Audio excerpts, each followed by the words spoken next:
مولانا اصل یہ ہے کہ ہم یہ سمجھتے ہیں مسجد ہمارا مدرسہ بھی ہے،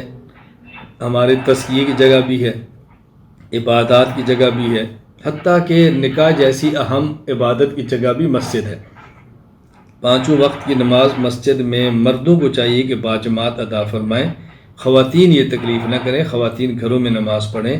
جس طرح مرد کا مسجد میں آ کے ایک رکعت پر 27 کا اجر ہے، حدیث پاک موجود ہے، خواتین کا گھر میں نماز پڑھنا ایک نماز پر 25 گنا نماز کا اجر ہے، تو خواتین کا گھر میں بہتر ہے۔ مرد خیر مسجد میں آئیں، نماز پڑھیں، درس کے حلقوں میں شرکت کریں، مسجد کے امام صاحب سے اپنی زندگی کے روزمرہ کے مسائل پوچھیں،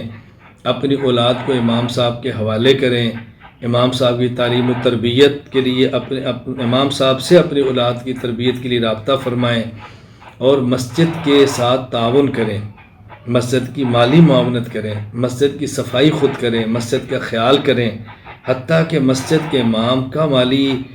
تعاون کریں، صرف اس کو تنخواہ تک نہ رکھیں، نکاح کی فیس تک نہ رکھیں، بھرپور ان کے ساتھ تعاون کریں، اور اپنے نکاح کا مسجد میں اہتمام فرمائیں۔ رسول اکرم صلی اللہ علیہ وسلم نے خود ارشاد فرمائے اعلنوا النکاح، نکاح کا اعلان کرو،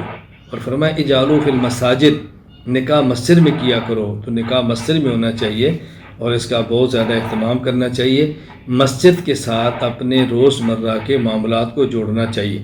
آپ یقین فرمائیں کہ اگر یہ امت مسجد کے ساتھ جڑ جائے تو انشاءاللہ العزیز اغیار کی سازشوں سے محفوظ ہو جائے گی۔ بس مسجد کے ساتھ بھی تعلق رکھیں، مسجد کے امام کے ساتھ بھی رکھیں، مسجد کے مؤذن کے ساتھ بھی رکھیں، مسجد کے خادم کے ساتھ بھی رکھیں۔ میں تو عذرائے جسے آپ کہہ لیں کہ مزاح یہ بات عرض کیا کرتا ہوں، عید کے موقع پر میں خود اپنے ہاں عیدگاہ میں اعلان کرتا ہوں کہ میں تو تنخواہ نہیں لیتا، اللہ کا شکر ہے میرے پاس اسباب ہیں، لیکن جو ہماری مسجد کے امام ہیں، ہماری مسجد کے مؤذن اور خادم ہیں، میں لوگوں سے کہہ کر کہتا ہوں کہ ان کو عیدی دو اور بھرپور ان کی خدمت کرو، بھرپور تعاون کرو۔ اسی طرح بھرپور تعاون کرنا چاہیے۔ میں تو بلکہ مزاح میں کہتا ہوں کہ ہمارا نکاح ہوتا ہے، جب نکاح پڑھ لیا جاتا ہے تو پھر ہمارے یہاں تو لوگ پوچھتے ہیں کہ جو امام صاحب کو کیا دینا ہے، تو ہم کہتے ہیں بھی کیا دینا ہے آپ بتاؤ، کہتے ہیں ہماری طرف تو 200 دیتے ہیں، آپ جتنا فرما دیں۔ میں نے کہا کیسی بات کرتے ہو، 200 دیتے ہیں،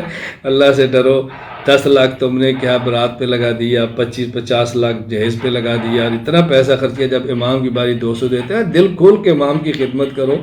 اس نکاح مبارک اسی نے حلال کیا ہے، اس کو دل کھول کے، خیر میں یہ تو عذرائے مزاح عرض کر رہا ہوں۔ اصل یہ ہے کہ مسجد کے ساتھ مسلمان کا تعلق بہت گہرا اور قوی اور مضبوط جتنا ہوگا اتنا ہی انشاءاللہ اس کا ایمان محفوظ ہوگا۔